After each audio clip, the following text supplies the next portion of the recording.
యేసుక్రీస్తు గురించిన సంగతులు నేర్చుకున్నప్పుడు రకరకాలైనటువంటి కుమారత్వాలు బైబిల్లో మనకు కనిపిస్తాయి.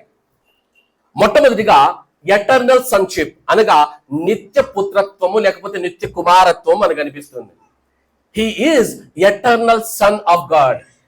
ఆయన నిత్య కుమారుడుగా మనకు కనిపిస్తాడు. రెండోదిగా మెస్సియానిక్ లేకపోతే డేవిడిక్ సన్షిప్ అంటే ఏంటంటే దావీదు కుమారుడుగా ఆయన కనిపిస్తాడు, దావీదు కుమారుడుగా పిలువబడటం మనం చూస్తాం.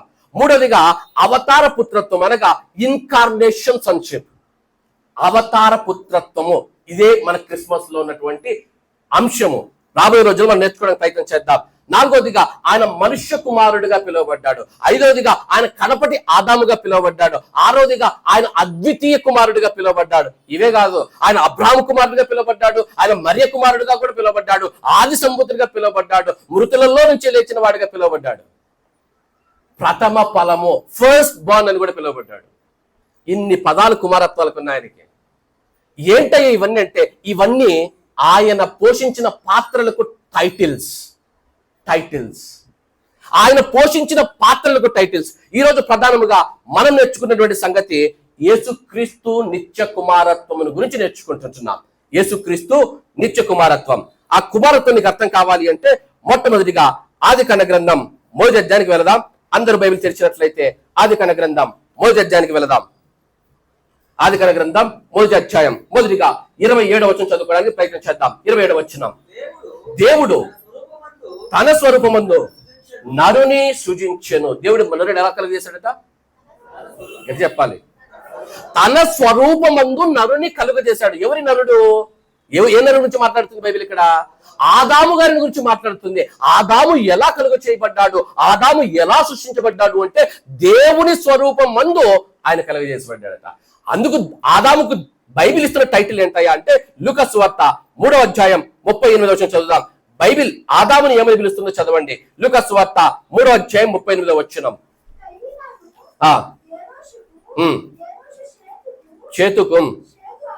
షేతు ఆదాముకు, ఆదాము ఎవరి కుమారుడట? ఎంత చెప్పాలి? ఎవరి కుమారుడు? ఆదాము దేవుని కుమారుడు. ఎందుకు ఆదాము దేవుని కుమారుడు అయ్యా అంటే, ఆదాము ఎవరి స్వరూపంలో చేయబడ్డాడు?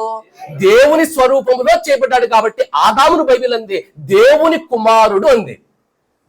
ఇప్పుడు చాలా మందిలో ప్రశ్న ఏంటంటే, దేవుని స్వరూపంలో చేయబడ్డానంటే అర్థం ఏమిటి అంటే, దేవుడికి 2 కాళ్ళు ఉన్నాయా, 2 చేతులు ఉన్నాయా, తల ఉందా? దేవుని స్వరూపంలో చేయబడ్డం అంటే ఫిజికల్ అపీరెన్స్ గురించి మాట్లాడుతుందా బైబిల్?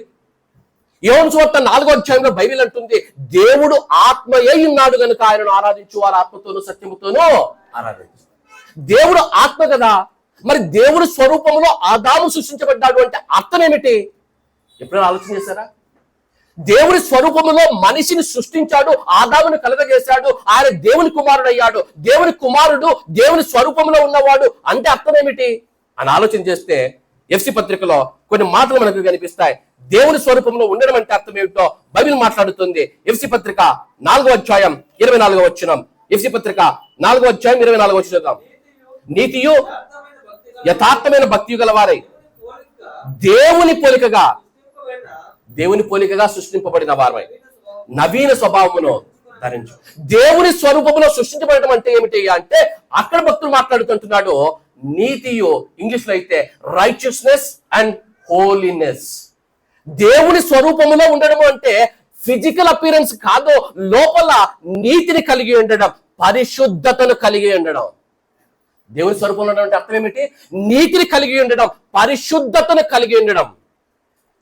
కొలసి రాసిన పత్రిక 3వ అధ్యాయం 10వ వచనం. ఇంకో డెఫినేషన్ చదవండి. కొలసి పత్రిక 3వ అధ్యాయం 10వ వచనం. చదవడమా. ఒకరితోనొకడు అబద్ధమాడకుడి, ఏలయనగా ప్రాచీన స్వభావమును క్రియలతో కూడా మీరు పరిత్యజించి జ్ఞానము కలుగు నిమిత్తము దానిని సృష్టించిన వాని పోలిక చొప్పున నూతన పరచబడుచున్న. జ్ఞానము కలుగు నిమిత్తము దానిని సృష్టించిన వాని పోలిక. సృష్టించిన వాని పోలికలో ఉండడం అంటే ఏంటంటే ఎఫ్సి పత్రికలో నీతిగా ఉండడం, పరిశుద్ధతలో ఉండడం అంతే. కొలసి పత్రిక వచ్చినప్పుడు ఆ సృష్టించిన సృష్టికర్తను గురించిన జ్ఞానాన్ని కలిగి ఉండడం అంటుంది. దేవుడు ఆదామును దేవుని కుమారుడుగా చేశాడు, తన పోలికలో చేశాడు అంటే అర్థం ఏంటంటే ఆదాము నీతిమంతుడుగా ఉన్నాడు, పరిశుద్ధుడుగా ఉన్నాడు, సర్వాన్ని సృష్టించిన, తనను సృష్టించిన ఆ సృష్టికర్తను గురించిన జ్ఞానాన్ని కలిగి ఉన్నాడు. అర్థమైంది దేవుని కుమారుడు అంటే అర్థం ఏమిటో? దేవుని కుమారుడు అంటే దేవుని పోలికగా ఉండడం అంటే అర్థం ఇది. ఒకవేళ ఇది మీరు జాగ్రత్తగా మీ మైండ్లో నోట్ చేసుకున్నట్లయితే, దయచేసి ఈరోజు వాక్యం అంతా ఇదే అంశం మీద వెళ్తుంది ముందుకు. జాగ్రత్తగా మరలా చెబుతున్నాను, అర్థం చేసుకోండి. దేవుని కుమారుడు అంటే ఆయన పోలికలో ఉన్నవాడు. ఆయన పోలికలో ఉన్నవాడు అంటే అర్థం ఏమిటంటే నీతి, పరిశుద్ధత, ఆ సృష్టికర్తను గురించి జ్ఞానాన్ని కలిగి ఉండడం. ఇంకా చాలా ఉన్నాయి, అన్ని నేను చెప్పట్లేదు, ప్రధానమైనవి ఇవి. నీకు అర్థమైతే ఇప్పుడు ఆదికాండంకి వెళ్దాం. ఇప్పుడు ఆదికాండ గ్రంథంకి వెళ్దాం, 5వ అధ్యాయానికి వెళదాం. 5వ అధ్యాయం మొదటి వచనం చదువుదాం. ఫస్ట్ ఆదాము వంశావళి గ్రంథము ఇదే. దేవుడు ఆదామును సృజించిన దినమున దేవుని పోలికగా అతన్ని చేశాడు. ఎలా చేశాడు ఆదాము? దేవుడు దేవుని పోలికగా చేశాడు అనగా ఆయన దేవుని కుమారుడు అని ఇప్పుడే చదివాం. దేవుని పోలికలో చేశాడు, దేవుని కుమారుడుగా చేశాడు అనగా పరిశుద్ధుడుగా, నీతిమంతుడుగా, జ్ఞానము కలిగిన వారిగా తయారు చేశాడు. తయారు చేస్తే ఆదాము ఏం చేశాడయ్యా అంటే, ఆదాము సాతానుకు లోబడి, ఆ సాతాను ఎప్పుడైతే దేవుడు తినవద్దన్న పండు తిన్నాడో నీతిని కోల్పోయాడు, పరిశుద్ధతను కోల్పోయాడు, దేవుని గురించిన జ్ఞానాన్ని కోల్పోయాడు. ఏదైనా తోటల నుంచి వెళ్ళగొట్టబడ్డాడు. వెళ్ళగొట్టబడగానే ఆయన కుమారులు వచ్చారు. కుమారులు వస్తే 3వ వచనం బైబిల్ మాట్లాడుతుంది. ఏం మాట్లాడుతుందో చదవండి, అందరూ దయచేసి చదవండి. ఆదాము 130 ఏళ్ళు బ్రతికి తన పోలికగా తన స్వరూపమున కుమారుని కని అతనికి షేతు అను పేరు పెట్టెను. ఆదాము 130 ఏళ్ళు బ్రతికి ఎవరి పోలికలో కుమారులు కన్నాడు? ఎవరి పోలిక? దేవుడు ఆదాముకి ఎవరి పోలిక ఇచ్చాడు? ఇప్పుడు ఆదాము బిడ్డలు కలాలంటే ఎవరి పోలికలో కనాలని దేవుడి ఉద్దేశము.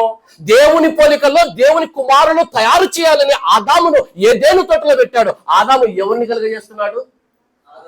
ఆదాము పోలికలో మనుషులు తయారు చేస్తున్నాడు. జాగ్రత్తగా వినాలి. అసలు దేవుడు ఎందుకు దేవుని కుమారులను కోరుకున్నాడు? ఎందుకు దేవుడు దేవుని కుమారులను కలుగజేసి తన పోలికలో దేవుని కుమారులను ఎందుకు కోరుకున్నాడు? నీతిమంతులు, పరిశుద్ధులు నాకు కావాలని దేవుడు ఎందుకు కోరుకున్నాడు? ఎందుకు కోరుకున్నాడు? ఎందుకు ఇదంతా దేవుడు చేశాడు? ఎందుకు ఈ సృష్టినంతా చేశాడు? ఎందుకు నిన్ను నన్ను మనుష్యులను కలుగజేశాడు? ఆదికాండ గ్రంథం బుక్ ఓపెన్ అవ్వగానే ఆదికాండ గ్రంథము 1వ అధ్యాయంలో దేవుడు రీజన్ చెప్పాడు. చదివిన మాట కూడా సమయం వచ్చింది కాబట్టి చదువుదాం. ఇదే ఆదికాండ గ్రంథం 1వ అధ్యాయం 28వ వచనం. దేవుడు వారిని ఆశీర్వదించి ఎట్లనగా, మీరు ఫలించి అభివృద్ధి పొంది విస్తరించి భూమిని నిండించి దానిని లోపరుచుకుని సముద్రపు చేపలను, ఆకాశ పక్షులను, భూమి మీద పాకు ప్రతి జీవిని ఏం చేయాలా?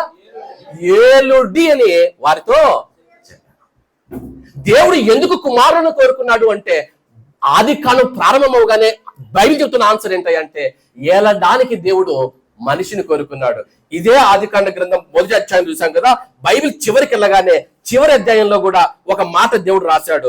ఏం రాయించాడో చూడండి. మనుషులను దేవుడు ఎందుకు కోరుకున్నాడో ప్రకటన గ్రంథం చివరి అధ్యాయంకి వెళ్ళినప్పుడు చివరి అధ్యాయంలో కూడా ఒక మాట ఉంటుంది. చదవండి. 22వ అధ్యాయం 5వ వచనం. 22వ అధ్యాయం 5వ వచనం. రాత్రికి ఎన్నడూ ఉండదు, దీపకాంతి అయినను సూర్యకాంతి అయినను వారికి అక్కరలేదు. దేవుడైన ప్రభువే వారి మీద ప్రకాశించును. వారు యుగ యుగములు. బైబిల్లో ఎంత చక్కగా మనుష్యులను దేవుడు ఎందుకు కోరుకున్నాడో, ఎందుకు కలగజేశాడో 1వ అధ్యాయం 1వ పేపర్లో, చివరి అధ్యాయం చివరి పేపర్లో ఎంత చక్కగా దేవుడు రాయించాడో చూడండి. ఎందుకు దేవుడు కోరుకున్నాడు అంటే, దేవుడు నిన్ను నన్ను పరిశుద్ధులుగా, నీతిమంతులుగా ఆయనతో కలిసి ఆయన ప్రేమలో సృష్టిని ఏలాలని కుమారులను కోరుకున్నాడు. దేవుడు కుమారుని కోరుకుని ఆదామును దేవుని కుమారుడుగా తయారు చేసి, ఆదాము ద్వారా ఆదాము వెళ్ళి దేవుని కొరకు కుమారుడు సంపాదించుకుని వచ్చి ఆ దేవుని కుమారుడుగా ఆయన ముందు నిలబెడతాడు అనుకున్నాడు దేవుడు. అయితే ఆదాము చేసింది ఏంటయ్యా అంటే, దేవుని కుమారును తయారు చేయలేదు కానీ ఆదాము కుమారును తయారు చేశాడు. ఏ కుమారుడు దేవుడు కోరుకున్నాడు? దేవుని కుమారులు కోరుకున్నాడు. ఆదాము తయారు చేసింది ఎవరిని? ఆదాము కుమారుడు. అందుకు 5వ అధ్యాయంలో మనం అంటున్న ఆదాము తన పోలికలో కుమారులు కన్నాడు. కానీ దేవుడు కొరికింది ఎవరి పోలిక? దేవుని పోలికలో పరిశుద్ధత ఉంది, దేవుని పోలికలో నీతి ఉంది, దేవుని పోలికలో సర్వాన్ని సృష్టించిన సర్వ సృష్టికర్త అయిన జ్ఞానం ఉంది. ఆదాము పోలికలో ఏముంది? ఆదాము పోలికలో పాపం ఉంది, అవిధేయత ఉంది, సాతాను యొక్క విధేయత ఉంది. వీడు ఎవరికి విధేయత చూపుతాడు? సాతాను విధేయత చూపుతాడు. పాపం ఉంది, అవిధేయత ఉంది, నీతిని కోల్పోయాడు, పరిశుద్ధతను కోల్పోయాడు. ఆదాము సంతానము ఆదాము పోలికలోనికి వచ్చారు. ఇప్పుడు ప్రశ్న ఏంటంటే దేవుడు ఆదామును దేవుని కుమారుడుగా తయారు చేసి, ఆదాము గారు నాకు దేవుని కుమారుడు తయారు చేసుకుని రావాలి అని కోరుకున్నప్పుడు దేవుడికి తెలీదా ఆదాము పడిపోతాడని?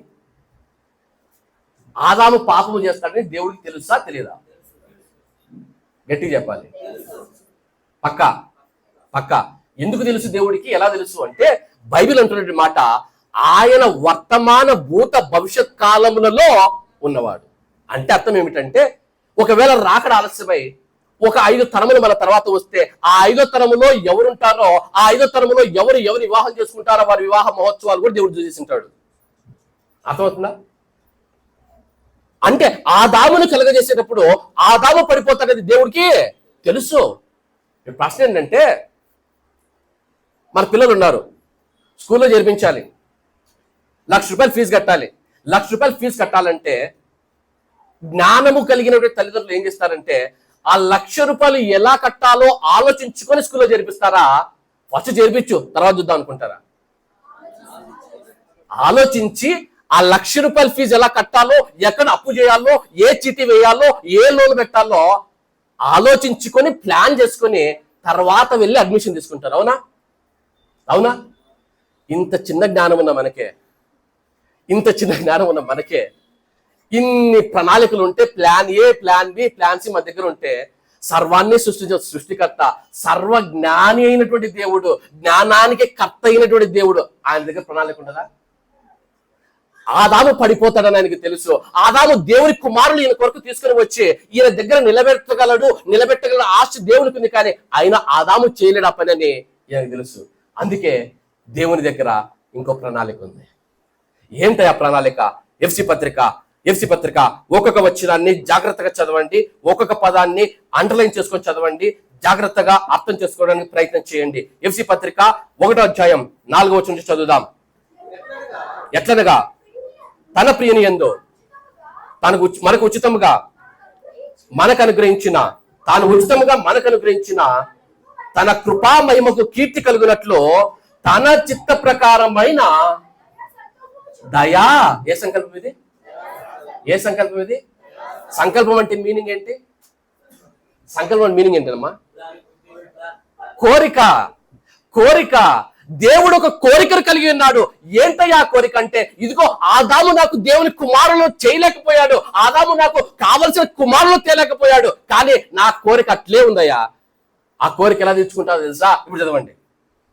దయా సంకల్పం చొప్పున యేసుక్రీస్తు ద్వారా. ఎలా?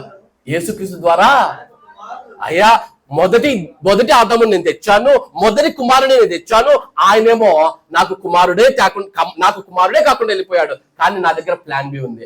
ఏంటయ్యా ప్లాన్ అంటే, ఏంటయ్యా నా సంకల్పం అంటే, ఇదిగో యేసుక్రీస్తు ద్వారా కుమారులుగా చేసుకుంటా. ఆదాము మిమ్మల్ని కుమారులు చేయలేకపోయాడు, కానీ కడపటి ఆదాముగా ఒక ఆయన రాబోతున్నాడు, రెండో ఆదాము ఒక ఆయన రాబోతున్నాడు, ఆయన పేరు యేసుక్రీస్తు. ఆయన ద్వారా నేను మిమ్మల్ని కుమారులు చేసుకుంటా. తర్వాత ఏమండి? యేసుక్రీస్తు వారి కుమారులుగా స్వీకరించుటకై మనలను ముందుగా తన కోసము నిర్ణయించుకొని మనము తన ఎదుట పరిశుద్ధులమును. దేవుని కుమారులు అర్థం ఏమిటట? దేవుని కుమారులు నిలబెట్టడం అంటే అర్థం ఏమిటట? ఆయన అంటున్నాడు, పరిశుద్ధులమును నిర్దోషులమును, అనగా పరిశుద్ధులమును నీతిమంతులమై తర్వాత ఉండవలనని. ఎప్పుడు ప్లాన్ చేశాడు? ఆదాము పడిపోయినాక ప్లాన్ చేశాడా?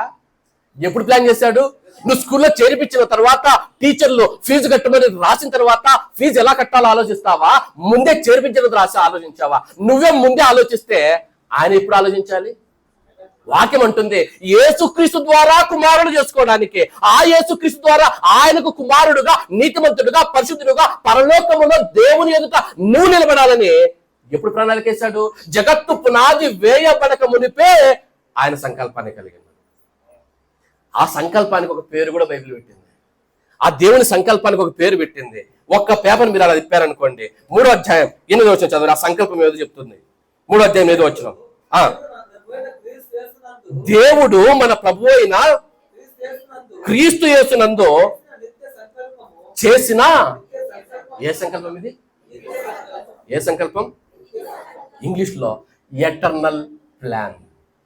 Eternal plan. ఎప్పుడు ప్లాన్ చేశాడు?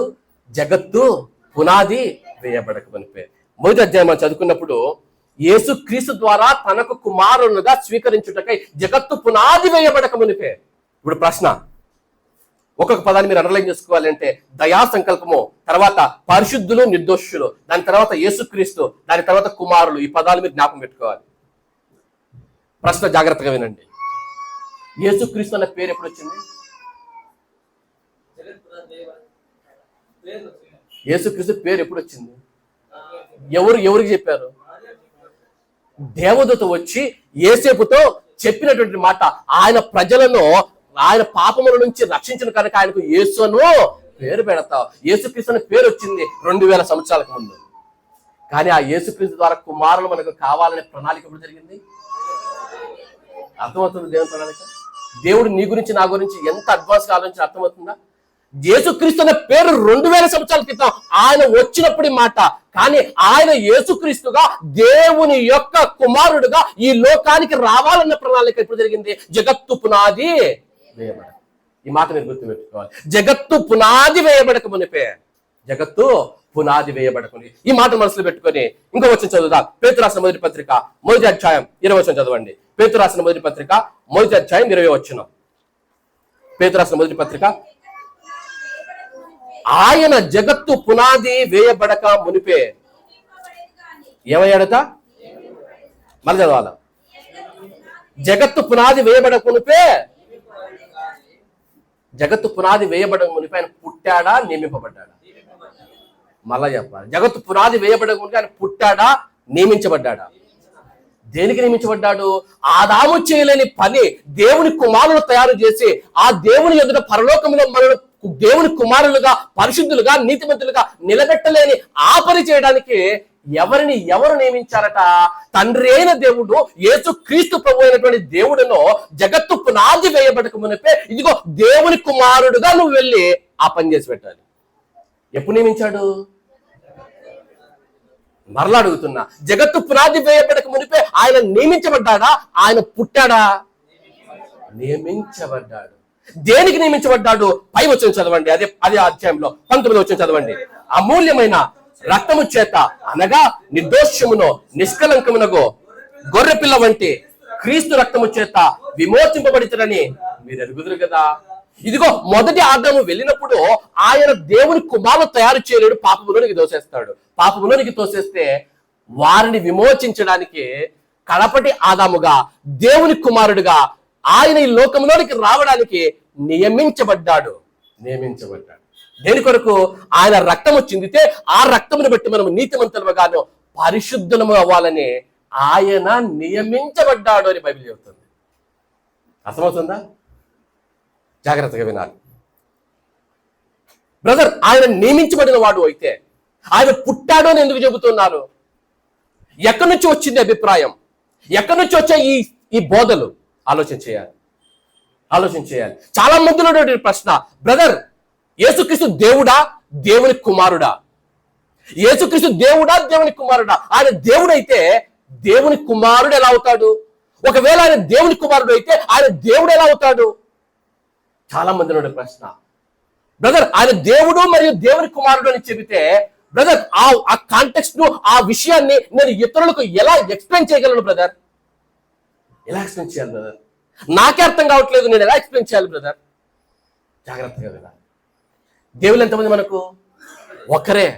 ఆ ఒక్కరిలో 3 వ్యక్తిత్వాలు ఉన్నాయి. మొదటి వ్యక్తిత్వం పేరు యెహోవా, రెండో వ్యక్తిత్వం పేరు యెహోవా, మూడో వ్యక్తిత్వం పేరు కూడా యెహోవా. ముగ్గురు 3 వ్యక్తిత్వాలు కూర్చొని జగత్తు పునాది వేయడానికి ప్రణాళికలు వేస్తూ ఉంటే, అయ్యా ఆదామును సృష్టిస్తే ఆదాం పడిపోతారు కదా, మరి ఆయనను విమోచించాలి అంటే, మానవులను విమోచించాలంటే ఏం చేయాలంటే ఒక యెహోవా అన్నాడు, ఇదిగో ఆ విమోచన కార్యాన్ని చేయడానికి నేను వెళ్తా. ఆ విమోచన కార్యం చేయడానికి నేను వెళతా. ఎవరు యెహోవా అంటే ఫిలిప్పీకి రాసినటువంటి పత్రిక 2వ అధ్యాయం చదవండి. మనం బాగా తెలిసి వచ్చినాం, జాగ్రత్తగా చదవండి. ఫిలిప్పీ పత్రిక 2వ అధ్యాయం 6వ వచనం చదవండి. ఎవరా యెహోవా? ఆయన. ఎవరైనా ఏ స్వరూపం ఉంది? యేసుక్రీస్తు ఏ స్వరూపం ఉంది? తర్వాత మోది దేవుని స్వరూపం ఉంది. దేవునితో యేసుక్రీస్తు ప్రభువుల గురించి వాక్యం మాట్లాడుతుంది. మొదటిగా ఆయన దేవుని స్వరూపము కలిగిన వాడు, రెండవదిగా ఆయన దేవునితో సమానుడు. యోహాను సువార్త మొదటి వచనం చూస్తాం, ఆదియందు వాక్యం ఉండెను, వాక్యము దేవుని యొద్ద ఉండెను, ఆ వాక్యము దేవుడై. చెప్పాలి, ఆ వాక్యము యేసుక్రీస్తు దేవుడా కదా? ఆయన దేవుడు, ఆయన నిత్యుడు, ఆయన సర్వశక్తిమంతుడు, ఆయన సర్వాన్ని సృష్టించిన సృష్టికర్త అయినటువంటి దేవుడు. ఫిలిప్పీ పత్రిక 2వ అధ్యాయం అంటుంది, ఆయన దేవుని స్వరూపము కలిగిన వాడై ఉండి దేవునితో సమానముగా ఉండుట. తర్వాత ఏం చేశాడట? విడిచిపెట్టకూడని భాగ్యం అది ఎంచుకొనలేదు. కానీ ఎలా పుట్టాడు? ఎలా పుట్టాడమ్మా? గట్టిగా చెప్పాలి. దేవుడు ఆదామును చేసినప్పుడు ఎవరి పోలికలు చేశాడు? దేవుని పోలికలు చేశాడు. దేవుని కుమారుడు అయ్యాడు. ఆదాము ఎవరి పోలికలోకి వెళ్ళిపోయాడు? సాతాను పోలిక, పాపం పోలికలోకి వెళ్ళిపోయాడు. ఆదాము సంతానం అంతా పాప పోలిక, ఆదాము పోలికలోకి వచ్చేసారు. ఆశ్చర్యం ఏంటంటే, ఈ వచనం చదివినప్పుడు చాలాసార్లు చదివాను, కానీ నేను ధ్యానిస్తున్నప్పుడు ఆ వచనము యేసు క్రీస్తు మీద నాకున్న ప్రేమను కొన్ని 100 రెట్లు పెంచేలా చేసింది. మనము దేవుని స్వరూపంలోనికి మార్చబడాలని ఆయన తనను తాను తగ్గించుకొని మనుష్యుల పోలికలోకి వచ్చాడట. అర్థమవుతుందమ్మా? ఆయన తగ్గింపు అర్థమవుతుందా? మనము దేవుని పోలికలోనికి వెళ్ళాలని దేవుడుగా ఉన్న ఆయన మనుష్యుల పోలికలోనికి వచ్చాడట. ఎంత తగ్గింపు అండి, ఎంత తగ్గింపు! మనుషుల పోలికగా వచ్చాడట. దానినే ఇందాక చదువుకున్న పేతురు భక్తులు, ఆయన నియమించబడ్డాడు. దేనికి నియమించబడ్డాడు? విమోచన కార్యము జరిగించడానికి ఆయన నియమించబడ్డాడు. యోహాను సువార్త 3వ అధ్యాయం 16వ వచనం చెప్పండి. నేను చదవమని లేదు, చెప్పమన్నాను. నేను చదవమన్నా చెప్పమన్నానా? చెప్పండి. దేవుడు లోకమును ఎంతో ప్రేమించెను, కాగా తన అద్వితీయ కుమారునిగా పుడతాడన్నాడా? ఇంతకుముందు అద్వితీయ కుమారుడుగా ఆయన ఉన్నాడు అన్నాడా? అద్వితీయ కుమారుడిగా రాబోతున్నాడు. ఎవరైనా? ఇదిగో ఆదాము దేవుని కుమారుడిగా వచ్చి నా కొరకు దేవుని కుమారుడు తేలేకపోయాడు. ఇదిగో మీ కొరకు ఒక ఆయనను నేను నియమించాను. ఆ నియమింపబడిన ఆయన అద్వితీయ కుమారునిగా ఈ లోకానికి రాబోతున్నాడు. అద్వితీయ కుమారుడు, దేవుని కుమారుడు. ఎవరయ్యా ఈయన అంటే ఆ నిత్య సంకల్పము. ఏంట నిత్య సంకల్పము? దేవుని ఎదుట మనం పరిశుద్ధులముగా, నీతిమంతులముగా, దేవుని కుమారులముగా పరలోకములో ఆయన ఎదుట నిలబడాలన్నది దేవుని నిత్య సంకల్పం. అయితే ఆ నిత్య సంకల్పమును నెరవేర్చడానికి అద్వితీయ కుమారుడుగా ఈ లోకానికి వచ్చినవాడు ఎవరయ్యా? యేసుక్రీస్తు. యేసుక్రీస్తు ఒరిజినల్ స్టేట్, ఆయన ఒరిజినల్ స్టేటస్ దేవుడు. ఆయన ఒరిజినల్ స్టేటస్ ఏంటి? దేవుడు. యోహాను సువార్త పాత నిబంధన మనం చదువుకున్న ప్రతి వాక్య భాగం గడిచిన వారాల్లో ఆయన చెబుతున్న మాట, ఆయన దేవుడు, ఆయన నిత్యుడు. అది ఆయన ఒరిజినల్ స్టేట్. ఆయన దేవుడుగా ఉన్నాడో, ఎప్పుడైతే దేవుడిగా ఉన్న దేవుడు ఆయన నియమించబడ్డాడో, ఆ నిత్య సంకల్పాన్ని నెరవేర్చడానికి నియమించబడ్డాడో, ఆయన రాయబడిన మాట, ఆయన తనను తాను తగ్గించుకొనెను. దేనికి? శిలువలో ప్రాణం పెట్టడానికి. దేవుని కుమారుడుగా ఈ లోకానికి రావడానికి తనను తాను తగ్గించుకున్నాడు. ఒరిజినల్ సెట్ ఆయన దేవుడు తనను తాను తగ్గించుకొని దేవుని నిత్య సంకల్పాన్ని నెరవేర్చడానికి ఆయన ఒక పాత్రను పోషించాడు కదా. ఆ పాత్ర పేరు దేవుని కుమారుడు. ఏం పేరు ఆ పాత్ర పేరు? ఆదాము చేయలేని పని దేవుని కుమారుడు అన్నబట్టి పాత్ర పోషించి ఈయన చేశాడు. అందుకు ఆయన దేవుని కుమారుడు అయ్యాడు. ఎప్పుడయ్యాడు? జగత్తు పునాది వేయబడక మునిపే తండ్రి ప్రణాళికలు వేస్తే ఆ నిత్య సంకల్పాన్ని నెరవేర్చడానికి, ఆ నిత్య సంకల్పంలోనికి రావడానికి ఈయన దేవుని కుమారుడుగా నియమించబడ్డాడు. బ్రదర్, యేసుక్రీస్తు దేవుడా, దేవుని కుమారుడా అంటే నా ఆన్సర్ ఇది. దేవుని కుమారుడుగా వచ్చిన దేవుడు ఆయన. దేవుని కుమారుడుగా పుట్టిన దేవుడు కాదు, దేవుని కుమారుడుగా వచ్చిన దేవుడు ఆయన. ఎందుకు వచ్చాడంటే నీ కొరకు నా కొరకు ప్రాణం పెట్టి నిన్ను నన్ను పరిశుద్ధులుగా నీతిమంతులు చేసి ఆ పరలోకంలో తండ్రి ఎదుట దేవుని కుమారులుగా నిలబెట్టడానికి వచ్చాడు ఆయన. నిలబెట్టడానికి వచ్చాడు. ఆ మొదటి ఆదాము వచ్చాడు. మొదటి ఆదాము దేవుని కుమారుడికి లోకానికి వస్తే ఆ దేవుని కుమారుడు అయినటువంటి ఆదాము పడిపోయాడు, మనలను పడగొట్టేశాడు. ఆయన పడిపోయి మనల్ని పడగొడితే ఇదిగో రెండవ ఆదాము, కడపటి ఆదాము దేవుని కుమారుడుగా ఈ లోకానికి వచ్చాడు. ఈ లోకానికి వచ్చి ఆ ఆదాము ఎక్కడ పడిపోయాడో ఈ ఆదాము అక్కడ నిలబడ్డాడు. ఆ ఆదాము మనల్ని ఎక్కడ పడగొట్టాడో ఈ ఆదాము అక్కడ మనల్ని నిలబెట్టి తన ప్రాణాన్ని పెట్టి ఆ ప్రాణాన్ని పెట్టి ఆ రక్తాన్ని చిందించి ఆ రక్తంతో నిన్ను నడువు కడిగి శుద్ధి చేసి నీతిమంతులు చేసి పరిశుద్ధులు చేసి ఆ తండ్రి అయిన దేవుని ఎదుట పరిశుద్ధులుగా నీతిమంతులుగా దేవుని కుమారులు చేసి నిలబెట్టన్నాడు. ఇదిగో హెబ్రీ పత్రిక 2:10 ఇదిగో అనేక మంది కుమారులను ఆయన మహిమకు తెచ్చుచుండగా అన్నాడు. ఎవరు తెస్తున్నారు మహిమకి? ఎవరు తెస్తున్నది చెప్పాలి. ఎవరి పని ఎంత చేసింది? ఎవరు చేశారు ఈ పని? యేసుక్రీస్తు. ఆయన ఒరిజినల్ స్టేట్ దేవుడు. నీ కొరకు నా కొరకు దేవుని కుమారుడుగా ఈ లోకానికి వచ్చాడు. దేవుడే దేవుని కుమారుడుగా వచ్చాడు. బ్రదర్, యేసుక్రీస్తు దేవుడా? Yes, he's god. ఆయన నిత్యుడా? Yes, he's eternal. ఆయన పేరే ఉన్నవాడు. మరి ఆయన దేవుని కుమారుడు ఎందుకు అయ్యాడు? నిన్ను నన్ను దేవుని కుమారుని చేయడానికి అయ్యాడు. ఎంతగా తనను తాను తగ్గించుకుని వచ్చాడు ఆలోచన చేశారా? ఇంతగా తగ్గించుకున్న దేవుడినా నువ్వు విమర్శిస్తున్నావు, ఇంతగా తగ్గించుకొని వచ్చిన దేవుడినా నువ్వు తిడుతూ ఉన్నావు, ఇంతగా తగ్గించుకొని వచ్చిన దేవుడినా నువ్వు దూషిస్తూ ఉన్నావు, ఇంతగా తగ్గించుకొని వచ్చిన దేవుడినా నువ్వు దుర్భాషలాడుతూ తక్కువ చేసి మాట్లాడుతున్నావు.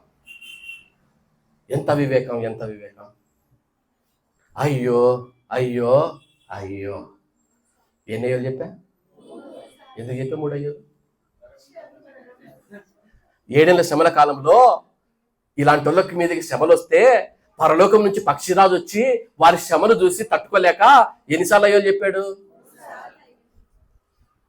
అర్థం కాకపోతే బైబిల్ చదివి వచ్చేయండి. అయ్యో అయ్యో అయ్యో. ఏం చేయగలను ఇలాంటి వాళ్ళ గురించి? ప్రార్థన చేయడం తప్ప. ఇంత అద్భుతమైన దేవుడి ప్రణాళిక రచిస్తే ఇంత అద్భుతముగా దేవుని కుమారుడు చేయడానికి ఆయన తనను తాను తగ్గించుకొని అద్వితీయ కుమారుడుగా ఆయన ఈ లోకానికి వస్తే ఆయన పట్టుకొని రకరకాలుగా దుర్భాషలాడుతూ ఉంటే ఏం మాట్లాడగలం? ఆరాధించాల్సిన నోళ్ళు, ఆయన మొక్కాల్సినటువంటి చేతులు, ఆయన ముందు మోకాళ్ళు రాల్సినటువంటి కాళ్ళు ఆయన దూషిస్తూ ఆయన అవహేళన చేస్తూ ఆయన రకరకాలుగా మాట్లాడుతున్నటువంటి నోర్లు. ఏం చేయగలం? ప్రార్థన చేయగలడం తప్ప, ప్రేమించగలగడం తప్ప. అర్థమవుతుందా దేవుని అద్భుతమైన ప్రణాళిక? అందుకు అర్థమైందా? దేవుని కుమారుడుగా ఆదామును తయారు చేసి దేవుడు ఇంకా కుమారులు తెస్తాడని ఆశ కలిగితే దేవుని కుమారులు తేకపోగా ఆయన కూడా దేవుని కుమారత్వంలోంచి వెళ్ళిపోతే దేవుడు యేసుక్రీస్తు అనేటటువంటి దేవుని కుమారుడిని నియమించి ఆయన ద్వారా మనలను పరిశుద్ధులను చేసి నీతిమంతులను చేసి పరలోకంలో ఆయన ఎదుట దేవుని కుమారులుగా నిలబడేలాగా చేశాడు. బ్రదర్, ఇంత చక్కగా బైబిల్ ఉంటే, ఇంత చక్కటి ప్రణాళికలు దేవుడు మన కొరకు రచిస్తూ ఉంటే ఎందుకు జనాలకు అర్థం కావట్లేదు? ఎందుకు జనాలకి అర్థం కావట్లేదు? అది కూడా బైబిల్ ఆన్సర్ చెప్పింది. చదువుతా ఆ మాట కూడా. కొరింథీ రాసిన మొదటి పత్రిక 2:7 కొన్ని విషయాలు నేను జ్ఞాపకం చేయాలని ఆశపడుతుంటున్నాను. జాగ్రత్తగా విందాం. కొరింథీ రాసిన మొదటి పత్రిక 2:7 దేవుని జ్ఞానము మర్మమైనట్టుగా బోధించుచున్నాము, ఈ జ్ఞానము మరుగయుండెను, జగదుత్పత్తికి ముందుగానే దీనిని దేవుడు జగదుత్పత్తికి మునిపే దానిని దేవుడు మన మహిమ కొరకు, అది మర్మమంట. ఏంటి మర్మము? దేవుడు దేవుని కుమారుడుగా ఈ లోకానికి వచ్చి మనల్ని పరిశుద్ధులను నీతిమంతులను చేయాలన్నది అది దేవుని మర్మం అని పౌలు గారు అంటున్నారు. ఆ దేవుని మర్మం నెక్స్ట్ వచ్చిన చదవండి. అది దేవుని మర్మం అట. ఆ మర్మం గురించి చెప్పండి. తర్వాత 8వ వచనం. ఇది ఈ లోకాధికారుల జ్ఞానం కాదు, కానీ లోకాధికారులలో ఎవరికీ తెలియదు. అది వారికి తెలిసిండినలా మహిమ స్వరూపియగు ప్రభువును. అది దేవుని మర్మము, దేవుని గొప్ప మర్మము. దేవుడే దేవుని కుమారుడుగా ఈ లోకానికి వచ్చి ఆదాము చేయలేని పని ఈయన చేసి మనలను దేవుని కుమారులుగా నిలబెట్టుటన్నది దేవుని మర్మం. ఏ మర్మం అంటే ఆ నిత్య సంకల్పము ఒక మర్మం. ఆ నిత్య సంకల్పం ఒక మర్మం అయితే లోకాధికారులకు అది అర్థం కాలేదు, కాబట్టే ఆయనను సిలువ వేశారు. ఒకవేళ అర్థమైంటే ఆయన కూర్చోబెట్టి ఆయన గుడి కట్టేద్దరు, మనకు రక్షణ వచ్చేది కాదు, విమోచన కార్యం జరిగేది కాదు. అర్థమవుతుందా? అది దేవుని మర్మము. దేవుని కుమారులుగా మనం పరిశుద్ధులముగా నీతిమంతులుగా పరలోకములో ఆయన ఎదుట నిలబడ్డం అనేది దేవుని మర్మము. ఆ దేవుని మర్మము లోకాధికారులకు తెలియలేదంట. కరెక్ట్ బ్రదర్, బాగుంది. లోకాధికారులు అంటే తెలియలేదు, ఓకే అనుకుందాం, వాళ్ళకి బైబిల్ తెలియలేదు, బైబిల్ చదవలేదు. మరి సేవకులకు కూడా తెలియకపోవడం ఏంటి? అర్థమవుతుందా? ఇంత గొప్ప దేవుని మర్మము, ఇంత గొప్ప దేవుని ప్రణాళిక, ఇంత గొప్ప దేవుని తగ్గింపు, ఆ దేవుని ప్రేమ సేవకులు కూడా అర్థం కాకపోవడం ఏంటి అంటే, మనం చదువుకున్నటువంటి ఎఫ్సి పత్రిక వెళ్ళాలి. మీరు ఎఫ్సి పత్రిక 3వ అధ్యాయం ఇందాక చదువుకున్నాం. దేవుని ప్రణాళిక నిత్య సంకల్పం చదివాం కదా, 3వ అధ్యాయం 8వ వచనం అది చదవండి మరలా. దేవుడు మన ప్రభు అయిన క్రీస్తు యేసునందు చేసిన నిత్య సంకల్పము చొప్పున పరలోకములో ఆ ప్రధానులకును అధికారులకును సంఘం ద్వారా తన యొక్క నానా విధమైన జ్ఞానము ఇప్పుడు తెలియబడవలనని ఉద్దేశించి శోధింప శక్యము కాని క్రీస్తు ఐశ్వర్యమును అన్య జనుల్లో ప్రకటించుటకు సమస్తమును సృష్టించిన దేవుని యందు పూర్వకాలము నుండి మరుగై ఉన్న ఆ మర్మమును గూర్చిన ఏర్పాటు ఎట్టిదో అందరికీ తేటపరచుటకును పరిశుద్ధులందరిలో అత్యల్పుడైన నాకు ఈ కృప అనుగ్రహించిన. ఏమనుగ్రహించాడమ్మా? ఇది గొప్ప మర్మము. ఆ మర్మము నేను ఇతరులకు చెప్పడానికి, నేను అర్థం చేసుకోవడానికి, నేను ఇతరులకు చెప్పడానికి జగత్తు పునాది వేయబడక మునిపే ఆయన రచించిన ఆ ప్రణాళిక, ఆ గొప్ప మర్మం నాకు అర్థం కావడానికి ఎవరు కృప చూపించారు? చెప్పాలి, ఎవరు కృప చూపించారు? దేవుడు కృప చూపితే నాకు అది అర్థమైంది. దేవుడు కృప చూపితేనే నాకు అర్థమైంది. ఎందుకు బ్రదర్ ఇంత అద్భుతమైన దేవుని ప్రణాళిక అర్థం కాక యేసుక్రీస్తుని విమర్శిస్తున్నారు సేవకులు? కారణం ఏమిటంటే ఆ మర్మం అర్థమయ్యే దేవుని కృప వారికి ఉందా లేదా? గట్టిగా చెప్పాలి, ఉందా లేదా? దేవుని కృప ఎవరికి వస్తుందంటే, ఆయన బలిష్టమైన చేతి కింద దీన మనస్సులై తమను తాము ఎవరైతే తగ్గించుకుంటారో వారికి దేవుని కృప వస్తుంది. ఎప్పుడైతే దేవుని వాక్యం దగ్గరికి వచ్చినప్పుడు నాకే అంత తెలుసు, నేను చెప్పిందే కరెక్ట్, రా చూసుకుందాం అని మీసాలు చెప్పి తొడలు కొట్టుకొని రా డిబేట్ చేద్దామంటే దేవుని కృప ఎలా వస్తుంది? నీకు అంతా ఆల్రెడీ తెలుసు కదా నాయన, ఇంకా మర్మం నేనేం చెప్తా, వీళ్ళు చూసుకోపో అంటాడా దేవుడు? నాకెంత తెలుసు, రా చూసుకుందామంటే దేవుడు ఏమంటాడు? సర్లే నాయన నీకు అంతా తెలుసు కదా, ఇంక మర్మాలు చెప్పేది ఏముంది, నువ్వు వెళ్ళు. సేవకులుగా ఉండాల్సిన వాళ్ళు, సేవలోనికి పిలువబడిన వారు ఇక్కడ ఉన్నారు కాబట్టి నేను పరిచయం చేస్తున్నా, మాటలు చెప్తున్నా. దేవుని వాక్యం దగ్గరికి వచ్చినప్పుడు ఆ వాక్యం దగ్గర విశ్వాసులైనా ప్రత్యేకించి సేవకులైనా ఆ వాక్యము దగ్గర మనము ఎంత తగ్గించుకుంటే అంత కృపను మనం పొందుకుంటాం, అన్ని దేవుని మర్మాలను మనం నేర్చుకుంటాం, అన్ని దేవుని మర్మాలను సంఘానికి మనము నేర్పించగలుగుతాం. ఎందుకు బ్రదర్ ఇంత అద్భుతమైన దేవుని ప్రణాళిక, ఆ నిత్య ప్రణాళిక, ఆ నిత్య సంకల్పం, ఆ నిత్యుడైన దేవుని కుమారుని గురించి ఇంతమందికి ఎందుకు అర్థం కావట్లేదు? కారణం ఏమిటంటే పౌలు భక్తుడు అన్నాడు, ఇది మర్మము. ఆ మర్మం అర్థం చేసుకోవడానికి దేవుడు నాకు కృప చూపితే ఆ కృపను బట్టి నేను మీకు చెబుతున్నా అన్నాడు. ఆలోచించండి. ఈ వాక్యం నేను ఈరోజు చెప్పాలన్నది నా ప్రణాళిక కాదు. బహుశా ఊళ్ళ నుంచి వచ్చిన వాళ్ళు ఉన్నారు, పనులు మానే దూరం నుంచి వచ్చిన వాళ్ళు ఉన్నారు, చాలా మంది ఇక్కడికి వచ్చిన వాళ్ళలో ఉన్నారు కదా. ఈ వాక్యము దేవుని కుమారుడు అన్న సంగతి, ఈ గొప్ప మర్మాన్ని వివరించడానికి మొదటి దేవుడు నా కృప చూపించాడు, నేను అర్థం చేసుకోవడానికి. పౌలు గారి మాటల్లో అది వినడానికి మీరు కూర్చొని వింటున్నారు, అర్థం చేసుకుంటున్నారు అంటే పౌలు గారి భాషలో మీకు దేవుని కృప ఉన్నట్ట లేనట్ట చెప్పాలి. ఎవరి కృప ఉంది మీకు? మీరు ప్రణాళిక వేస్తే మీరు ఇక్కడ గురించి కూర్చున్నా అనుకుంటారా? నేను ప్రణాళికలు వేస్తే వచ్చి ఈ వాక్యం చెప్తున్నాను అనుకుంటారా? అయ్యోయ్యో, అలా అనుకుంటే నేను కూడా ఆ బ్యాచ్లో జరిపోతా. కాదు కాదు, దేవుడు కృప చూపితే నువ్వు ఇక్కడికి వచ్చావు, దేవుడు కృప చూపితే నేను ఈ వాక్యాన్ని నేర్చుకున్నాను, దేవుడు కృప చూపితే నేను వచ్చి ఇక్కడ ఈ వాక్యాన్ని చెబుతున్నాను.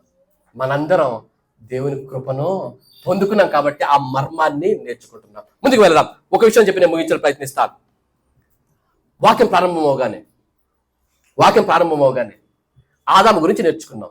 ఆదాము గారు ఆయన కలుగ చేయబడ్డప్పుడు ఎవరి స్వరూపంలో కలుగ చేయబడ్డాడు? దేవుని స్వరూపంలో ఉన్నాడు కాబట్టి ఆయన ఎవరి కుమారుడు అన్నారు? పర్లేదు, బాగింటున్నాను, నిద్రపోలేదు. ఎవరి కుమారుడు ఆయన? దేవుని కుమారుడు. మరి ఆదాము కుమారులు ఎవరి కుమారులు అయ్యారు? చేతు గారిని దేవుడు బైబిల్ అంది ఆదాము పోలిక చొప్పున ఆయన కన్నాడండి. అంటే ఆయన ఆదాము కుమారుడు అయ్యాడు. ఇప్పుడు చెప్పాలి, లోకంలో ఉన్న వారంతా దేవుని కుమారులా ఆదాము కుమారులా? లోకంలో ఉన్న వాళ్ళు ఆదాము కుమారులా దేవుని కుమారులా? ఆదాము కుమారు పక్కా, రైట్, ఆదాము కుమారు. 5వ అధ్యాయంలో ఆదాము కుమారులు ఎలా అయ్యారో బైబిల్ చెప్పింది. ఇప్పుడు ఆ ఆదాము కుమారులు దేవుని కుమారులు ఏమవ్వాలో ఎలా అవ్వాలో కూడా బైబిల్ చెప్పింది. మరలా చెప్తున్నా, ఆదికాండం 5వ అధ్యాయంలో దేవుని కుమారులుగా ఉండాల్సిన వారు ఆదాము కుమారులు ఎలా అయ్యారో 5వ అధ్యాయం చెప్పింది. ఇప్పుడు ఆదాము కుమారులుగా ఉన్నటువంటి మనము దేవుని కుమారులుగా ఎలా అవ్వాలో కొన్ని మాటలు చెప్పి నేను ముగిస్తాను. త్వరగా చదవండి. మొదటిగా యోహాను సువార్త 1వ అధ్యాయం 12వ వచనం. ఆదాము కుమారులు దేవుని కుమారులు కావాలంటే ఏం చేయాలి చూద్దాం. అది యోహాను సువార్త 1వ అధ్యాయం 12. తన్ను ఎందరు అంగీకరించిరో వారికందరికి, అనగా తన నామమందు విశ్వాసం ఉంచిన వారికి, దేవుని పిల్లలగుటకు పరలోకానికి వెళ్ళాలంటే ఏకైక మార్గం, ఒకటే మార్గం, యేసుక్రీస్తు అనే మార్గం. వాక్యం అంది నువ్వు దేవుని కుమారుడుగా ఇదిగో పరలోకానికి వెళ్ళాలి అంటే ఉన్నది ఒకటే మార్గం. వాక్యం అంది ఇదిగో ఆయన నామములో ఏం చేయాలి? విశ్వాసం ఉంచాలి. గలతీ పత్రిక 3వ అధ్యాయం 26 కూడా చదవండి. గలతీ పత్రిక 3వ అధ్యాయం 26 వచనం. గలతీ పత్రిక 3వ అధ్యాయం 26. అయితే విశ్వాసము వెల్లడి ఆయను కనుక ఉండము యేసుక్రీస్తునందు మీరందరూ విశ్వాసము వలన ఏమయ్యా మనం ఇప్పుడు? ఇంతకుముందు ఎవరి కుమారులు? గట్టిగా చెప్పాలి, ఎవరి కుమారులు? యేసుక్రీస్తునందు విశ్వాసం ఉంచని వారంతా ఎవరి కుమారులు? విశ్వాసం ఉంచని వారు, యేసుక్రీస్తు నమ్మని వారు ఎవరు? ఆదాము సంతానం, ఆదాము కుమారులు. ఎప్పుడైతే యేసుక్రీస్తు ఎద్దుకు వచ్చి యేసుక్రీస్తు నామాన్ని ఒప్పుకొని ఆయన నామములో విశ్వాసం ఉంచుతామో ఎవరి కుమారులు అవుతాం? ఆదాము కుమారులు పరలోకానికి వెళ్తారా? దేవుని కుమారులు పరలోకానికి వెళ్తారా? అంటే ఇప్పుడు దేవుని కుమారులం అవ్వాలి అంటే ఎవరి నామములో విశ్వాసం ఉంచాలని బైబిల్ చెప్తుంది. అర్థమవుతుందో? క్లారిటీ వచ్చిందా? ఫస్ట్ స్టెప్, నువ్వు ఆదాము కుమారుడు నుంచి దేవుని కుమారుడు కావాలంటే మొట్టమొదటి నువ్వు చేయాల్సిందే యేసుక్రీస్తు నామములో విశ్వాసం ఉంచి నువ్వు రక్షింపబడాలి. రెండో స్టెప్, గలతీ పత్రిక 4వ అధ్యాయం 6వ వచనం. వచ్చే సమయం లేదు కాబట్టి రోమ పత్రిక 8:14 చదువుదాం. రోమ పత్రిక 8:14 మనం బాగా తెలిసి వచ్చినాం. ఎందరో దేవుని ఆత్మ చేత ఎందరూ నడిపింపబడుదురో వారందరూ దేవుని కుమారులు అవ్వాలంటే మొట్టమొదటి యేసు నామములో విశ్వాసం ఉంచాలన్నాడు. ఇప్పుడు ఇక్కడ ఏమన్నాడు? దేవుని ఆత్మ చేత ఎందరూ నడిపించబడతారో వారు దేవుని కుమారులు. అర్థమవుతుందా? మొదటేమో రక్షణలోనికి రావాలి, రెండోదేమో రక్షణలో నడిపించబడాలి. నేను బాప్తిసం తీసుకున్నా, నా ఇష్టం వచ్చినట్టు బ్రతికేస్తా, నేను పరలోకానికి వెళ్తా అనుకుంటామేమో. రెండో పార్ట్ కూడా ఉంది అక్కడ, తర్వాత వచ్చాలు కూడా ఉన్నాయి. మొదట నువ్వు పరలోకానికి వెళ్ళాలంటే యేసుక్రీస్తు నామములో విశ్వాసం ఉంచాలి, రక్షింపబడాలి. రెండోదిగా ఆత్మ నడిపింపు, పరిశుద్ధాత్మ దేవుని నడుపుదలను కలిగి ఉండాలి. మూడోది ఫిలిప్పీ పత్రిక 2వ అధ్యాయం 14 వచనం. దేవుని కుమారులు ఎలా ఉండాలి చూద్దాం. ఫిలిప్పీ పత్రిక 2వ అధ్యాయం 14 వచనం. మీరు మూర్ఖమైన వక్ర జనముల మధ్య ఎలా ఉన్నాయంటే నిరపరాధులను, నిష్కలంకులను, అనింజులనైనా దేవుని కుమారులగినట్టు. దేవుని కుమారులు ఎలా ఉండాలట? మొదటి నిరపరాధులుగా ఉండాలట, రెండోదిగా నిష్కలంకులుగా ఉండాలట, మూడోదిగా అనింజులుగా ఉండాలట. ఇప్పుడు చెప్పాలా నిరపరాధులు అంటే? నిరపరాధులు అంటే ఎవరమ్మా? సర్లే తెలుగులో చెప్తా, బ్లేమ్లెస్. ఇంత డీప్ తెలుగు మాకు అర్థం కాదు బ్రదర్ అంటారు కదా, తెలుగులో ఇప్పుడు బ్లేమ్లెస్ అంటే ఏంటంటే వేలెత్తి చూపని, ఒకరికి చెప్పాలంటే మచ్చలేని జీవితం. నిరపరాధులు అంటే ఎవరు?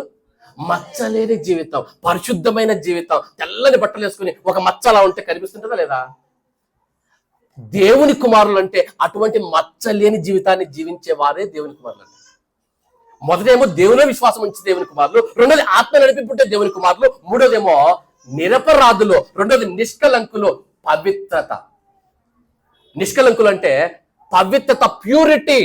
ప్యూరిటీ ఏంటి? ప్యూరిటీ ఆలోచనలో పవిత్రత, మాటల్లో పవిత్రత, నడవడికలో ప్రవర్తనలో పవిత్రత, మన పరివర్తన, మన అనుదిన జీవితంలో పవిత్రత. మన ఆలోచనలు, మన మాటలు, మన చేతలు, మన నడవడిక, మన ప్రవర్తన అన్నిటినీ పవిత్రంగా ఉంచుకోవడం. దేవునికి మనం ఎలా ఉండాలి? పవిత్రంగా ఉండాలి. పవిత్రంగా ఉండాలి. అర్థమవుతుందా దేవుని కుమారులు ఎలా ఉండాలో? మూడోది అనించులు, నిందల్ని మోపడానికి ఆయన దగ్గర ఏమి లేదు, ఆయన మీద మోపడానికి. ఇన్ని మాటలు చెప్తుంటే ప్రతి చోట స్టార్టింగ్ అయినప్పటి నుంచి ఎండింగ్ వరకు దేవుని కుమారుడు, దేవుని కుమారుడు, దేవుని కుమారుడు అంటున్నారు కదా. వాక్యం అంతా వీళ్ళకే, మాకు కాదు అని ఈ పక్క స్త్రీలు అనుకునేవాళ్ళు. ఏమలా అనుకుంటున్నారా? కొంపదీసి మళ్ళీ మొదటి స్టార్ట్ చేయాలి, టైం అయిపోయింది. దేవుని కుమారులు కాబట్టి అంత వాక్య కుమారులకి చెప్తాడు, కుమార్తెలకు లేదనుకున్నారా? మహిమ శరీరంలోకి వెళ్ళినప్పుడు కుమారులు ఉన్నారా? అందరూ దేవుని కుమారులే. హెబ్రీ పత్రిక 2:10 అనేక మంది కుమారులు ఆయన మహిమకు తెచ్చు ఉండగా, దేవుని దృష్టిలో స్త్రీ పురుష భేదం లేదు. మహిమ శరీరానికి స్త్రీ పురుష భేదము లేదు, లేదు. అర్థమవుతుందా? దేవుని కుమారులు ఎలా ఉండాలంటే మొదటిగా ఆయన ఎందుకు విశ్వాసం ఉంచేవారిగా ఉండాలి, రెండోది ఆత్మ నడిపింపు ఉండాలి, మూడోది నిరపరాధులు, నిష్కలంకులు, అనిందులు ఉండాలి, నాలుగోది చెప్పి ముగిస్తాను. ఏం రాసిన మొదటి పత్రిక 3:1 మనము దేవుని పిల్లలమని తండ్రి మనకు ఎట్టి ప్రేమ అనుగ్రహించి. దేవుని కుమారులు ఏముంటుంది? దేవుని ప్రేమ ఉంటుంది. ఏ ప్రేమ? గర్ల్ ఫ్రెండ్ బాయ్ ఫ్రెండ్ ప్రేమ కాదు. ఏ ప్రేమ ఉండాలి? దేవుని కుమారులు ఎవరి ప్రేమ ఉండాలమ్మా? దేవుని కుమారులుగా పిలబడే వారిలో ఎవరి ప్రేమ ఉండాలి? దేవుని ప్రేమ, అగాపే ప్రేమ, ఎల్లలు లేని ప్రేమ, అన్కండిషనల్ లవ్. ఆ దేవుని ప్రేమ ఆ దేవుని కుమారులలో కనిపిస్తూ ఉంటుంది. ఇందుకు కదా దేవుడు ఈ లోకానికి వచ్చాడు. ఆ ఆదాము సంతానాన్ని దేవుని సంతానముగా చేసి, ఇదిగో ఆత్మ నడిపింపునిచ్చే నిరపరాధులముగా, నిష్కలంకములుగా, అనింజనముగా, దేవుని ప్రేమను కలిగిన వారముగా, పరిశుద్ధులముగా, నీతిమంతులముగా ఆ పరలోక రాజ్యంలో తండ్రి ఎదుట నిలబడడానికే ఆయన ఈ లోకానికి దేవుని కుమారుడిగా వచ్చాడు. అది నిత్య సంకల్పం. ఆ నిత్య సంకల్పాన్ని నెరవేర్చడానికి వచ్చిన ఆ కుమారుడే నిత్య కుమారుడు, మన ప్రభు అయిన యేసుక్రీస్తు. ఎంత ఆరాధిస్తే తక్కువే, ఎంత ఆరాధించినా తక్కువే, ఎంత కీర్తించినా తక్కువే, ఎంత ప్రార్థించినా తక్కువే, ఎంత పొగిడినా ఆయన తక్కువే. ఆయన తగ్గింపును బట్టి మనల్ని దేవుని పోలికలో చేయడానికి ఆయన మనుషుల పోలికలోనికి వచ్చాడు. ఏం చెబుతాం ఆ తగ్గింపుని గురించి? ఏం చెబుతాం ఆ తగ్గింపుని గురించి? ఎలా వర్ణించగలం ఆ తగ్గింపుని గురించి? ఎలా ఆరాధించగలం ఆ తగ్గింపుని గురించి? ఆలోచన చేయండి. ఎలాగున్నాయి మన ఆత్మీయ జీవితాలు? ఆయన నామములు విశ్వాసం ఉంచి దేవుని కుమారులముగా ఆత్మ నడిపింపును కలిగి పరిశుద్ధమైన పవిత్రమైన జీవితాన్ని జీవిస్తూ ఆ దేవుని ప్రేమలో మనం కొనసాగుతున్నామా? దేవుని కుమారుల కుమార్తెలు మనం ఉంటున్నామా? ఆలోచన చేయండి. ఒకవేళ ఈ రోజు పరలోకము నుంచి నరులారా రండి ఒక పిలుపు నీకు వచ్చినట్లయితే, ఒకవేళ సార్వత్రిక సంఘ పిలుపు మధ్యాకాశముకు వచ్చి ఆయన బూర ఊదితే, సంఘము ఎత్తబడితే, రెండిట్లో ఏది జరిగినా నువ్వు ఆయన ఎదుట వెళ్ళి దేవుని కుమారుడుగా నిలబడే ఆత్మీయ జీవితం నీకుందా? I'm asking you this question again. ఈ రోజే దేవుడు నిన్ను పిలుచుకుంటే నువ్వు పరలోకానికి వెళ్ళి ఆయన ఎదుట దేవుని కుమారుడుగా నిలబడేటటువంటి ఆత్మీయ జీవితం నీకున్నదా? లేదా ఆనాటి ఆదాములాగా ఆ దేవుని కుమారత్వాన్ని నువ్వు కూడా కోల్పోయి తర్వాత నీ సంతానం నీ పోలిక చొప్పున జనాలు తయారు చేస్తున్నావా? ఆలోచన చేసుకో. దేవుడు నీ కొరకు నా కొరకు అంత పెద్ద త్యాగము, అంత పెద్ద తగ్గింపు చేసింది. మనము ఆయన ఎదురు దేవుని కుమారులుగా నిలబడతామని, ఆయనతో కలిసి యుగ యుగములు ఆ దేవుని ప్రేమతో ఏలుతామని ఆయనలోనికి వచ్చి ఆయన విశ్వాసం వచ్చి ఆత్మలో నడిపింపబడుతూ పరిశుద్ధమైన పవిత్రమైన జీవితాన్ని జీవిస్తూ దేవుని ప్రేమను కలిగి ముందుకు కొనసాగుదాం. అటువంటి కృప పరిశుద్ధాత్మ దేవుడు మీకును మీ కుటుంబాలకును సకల లోక పరిశుద్ధులకును అనుగ్రహించి నడిపించును గాక. ఆమేన్.